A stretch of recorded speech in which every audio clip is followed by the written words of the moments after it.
আসসালামু আলাইকুম। আমি এখন রানবো একটা চাইনিজ খাওয়া, একদম অরিজিনাল চাইনিজ, বাংলাদেশে এটা পাবেন না। একে বলে চিকেন বক চয়। এই সবজিটার নাম হচ্ছে বক চয়। এটা কোরিয়া চাইনিজরা খুব খায়, ঢাকা বাংলাদেশে এখন পাওয়া যায়, গুলশান টুলশান বড় বড় বড় জায়গায় পাবেন, দেখবেন অনেকটা মানে কি বলবো, এটা পালং শাক আর পাতাকপির একটা মিশ্রণ টাইপের একটা একটা জিনিস আর কি। যাই হোক, এখন আমি বক চয়গুলা কিনে নিয়ে বক চয়গুলা কাটার একটা সিস্টেম হচ্ছে, গোড়াটাকে ফেলে দিতে হবে। ফেলে দেওয়ার পরে এই যে ভিতরে প্রচুর ময়লা থাকে, সেই জন্য যাই হোক এটাকে এমনি ধুইতে হবে, এমনিও ধুইতে হবে। গোড়াটা যতটুকু আমি ফেলে দিব, ফেলে দিয়ে গোড়ার যে মোটা দিকটা আছে, এই মোটা দিকটাকে আমি ছোট টুকরা করব, আর পাতার দিকটা আস্ত থাকবে। দেখেন, গোড়ার দিকটা এরকম ছোট টুকরা হয়ে গেল, আর মোটা পাতার দিকটা আস্ত থাকবে। এইভাবে আমি সবগুলাকে কেটে নিব।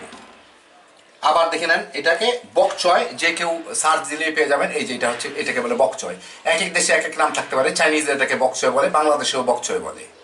আমি গুলশান মার্কেট 1 নম্বর থেকে কিনছি, খুব কম দাম, বোধহয় 40 টাকা বোধহয় কেজি,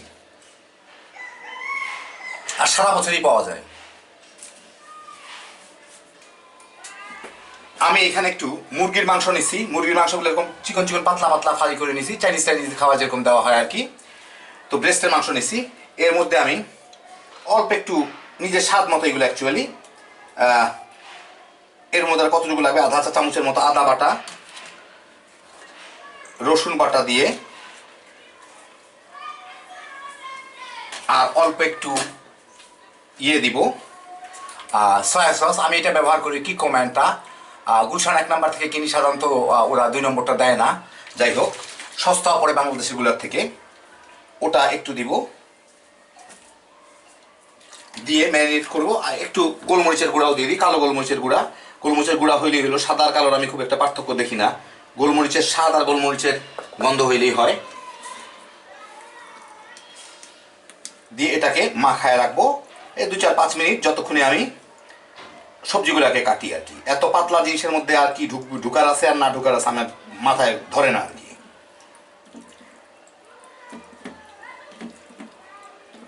বাস থাকলো। এখন আমি একটা প্যানে তেল গরম করে ওই বেরেড করা মুরগিটুকু ভেজে নিব।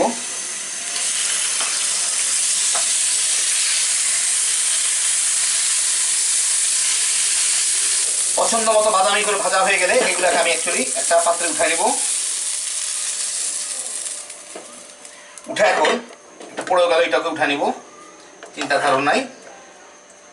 এখন এটার মধ্যে আমি প্রায় 1 টেবিল চামচের মতো তেল দিব, যত কম তেল খাওয়া যায়।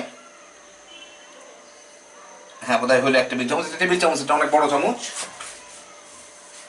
দিয়ে এর মধ্যে আমি কতগুলা পেঁয়াজ আর রসুন কুচি কুচি রাখছি, এই পেঁয়াজ রসুন কুচিগুলা দিব। অনেক বেশি দিলাম আমি, কারণ খাইতে মজা লাগবে হয়তো।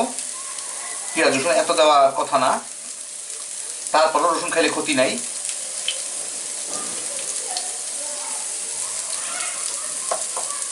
দিয়ে এগুলো একটু ভাজবো। পেঁয়াজ রসুনগুলো যখন এরকম বাদামি বাদামি হয়ে যাবে, তখন এর মধ্যে আমি ওই কেটে রাখা বক চয়গুলা দিয়ে দিব। বক চয় পানি ছাড়বে, একটুক্ষণের মধ্যেই ছাড়ার কথা, এর মধ্যে অনেক পানি থাকে। আর একটু লবণ দিয়ে দিব, হালকা একটু লবণ দিব, কারণ এর মধ্যে আমি আলটিমেটলি সয়া সস দিব।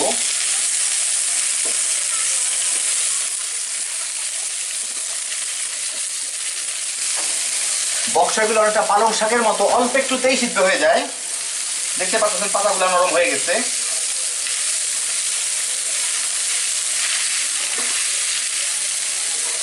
মোটামুটি আমার পছন্দ মতো ভাজা হইলে, যার যার মতো ভাজা, আমার পছন্দ মতো হয়ে গেছে, কারণ পাতাগুলা সিদ্ধ হয়ে গেছে, আর গোড়াগুলা আর একটু পরে সিদ্ধ আছে। আমি আধা কাঁচা খাই, আধা কাঁচা থেকে একটু বেশি হয়ে গেছে। তার মধ্যে আমি চিকেনগুলা দিয়ে দিই, একটু গোলমরিচের গুঁড়াও দিয়ে দিব। দিয়ে এটার মধ্যে আমি অল্প একটু সয়া সস দিব। এখন আর তেমন কোনো কিছু করার নাই।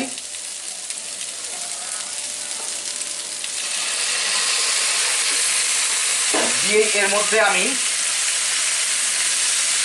কর্নফ্লাওয়ার গুলে রাখছি পানির মধ্যে, সেই কর্নফ্লাওয়ারটুকু দিয়ে দেবো গ্রেভির জন্য।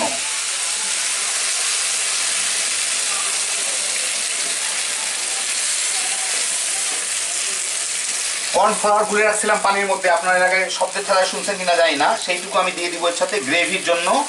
দিয়ে একটু নেড়ে চেড়ে মিলাই দিব। মিলায় আমি একটু টেস্টটা দেখব যে লবণ টবণ ঠিক আছে কিনা। যেহেতু সয়া সস দিচ্ছি, সয়া সসের রংটাও দেখা যাচ্ছে, তার মানে লবণ ঠিক থাকার কথা। আর ইচ্ছা করলে এটাকে আরেকটু গ্রেভি করা যায়, আমি গ্রেভি করব না, একটু পানি দিলেই গ্রেভিটা হয়ে যে বেড়ে যাবে, দরকার নাই। আমি একটু টেস্টটা দেখি। লবণ যথেষ্ট আছে। এর মধ্যে আমি হালকা একটু চিনি দিয়ে দিব টেস্ট বাড়ানোর জন্য। আর আমরা বাঙালি কাঁচামরিচ না দিলে কেমনে, তাই না? তো অল্প একটু কাঁচামরিচ, লাল কাঁচামরিচ কুচি করে রাখছি ডেকোরেশনের জন্য, কোম্পানির প্রচারের জন্য। আবার জিজ্ঞেস করবেন কোন কোম্পানি? আমার কোম্পানির প্রচারের জন্য। আমি এর মধ্যে দিয়ে একটু মিলাই দিব। চুলাটা বন্ধ করে দিই, কারণ এটা মিলানোর জন্য কোনো কিছু না, খালি আমার জাল দেওয়ার কিছু নাই এখানে, যা হওয়ার হয়ে গেছে।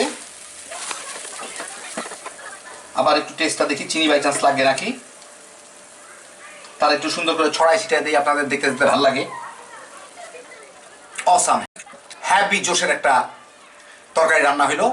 দেখেন কত সুন্দর, বক চয় দিয়ে চিকেন, অথবা চিকেন উইথ বক চয়, তো বক চয় উইথ চিকেন যেটাই হোক না কেন, খুবই মজার এই জিনিসটা। মানে গন্ধটায় প্রাণ ভরে যাচ্ছে, এত সুন্দর একটা স্মেল বাইরে গেছে। তো দেখেন কত সহজে তৈরি করে ফেললাম। খুবই স্বাস্থ্যকর, বানাইবেন আর খাইবেন, তামা তামা করে খাইবেন। আল্লাহ আপনাদের সবাইকে ভালো রাখুন, ইনশাল্লাহ আবার দেখা হবে। আল্লাহ হাফিজ।